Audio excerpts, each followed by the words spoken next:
अक्सर लोग ये सवाल करते हैं कि कौन सी मस्जिद में नमाज़ पढ़ने की ज़्यादा फजीलत है, ज़्यादा सवाब है।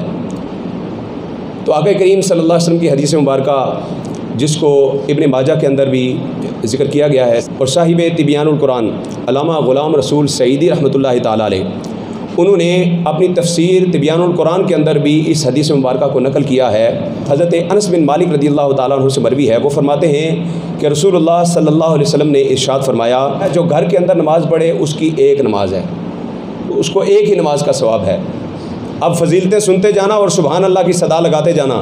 मेरे आका ने फरमाया, जो घर के अंदर पढ़े उसको एक नमाज का सवाब है, लेकिन वही नमाज जो अपने मोहल्ले की मस्जिद के अंदर जाकर पढ़ेगा, अल्लाह उसे 25 नमाजों का सवाब अता फरमाएगा। एक है गैर जामिया और एक है जामिया मस्जिद, जहाँ पर जुमा होता है। फरमाया, गैर जामिया के अंदर अगर नमाज़ पढ़ेगा उसे 25 नमाज़ों का सवाब मिलेगा, और जो जामिया मस्जिद में जहाँ पर जुमा होता है वहाँ पर जाकर नमाज़ पढ़ेगा, अल्लाह उसी नमाज पर उसे 500 नमाज़ों का सवाब अता फरमाएगा। और फिर फरमाया कि वही नमाज जो जामिया मस्जिद के अंदर पढ़ी जा रही है, वही नमाज अगर कोई मेरी मस्जिद यानी मस्जिद नबवी के अंदर आकर पढ़ेगा, अल्लाह उसे 50,000 नमाज़ों का सवाब अता फरमाएगा। और फरमाया, वही नमाज जब काबतुल्लाह में हरम शरीफ के अंदर जाकर पढ़ेगा तो अल्लाह उसे 1 लाख नमाज़ों का सवाब अता फरमाएगा।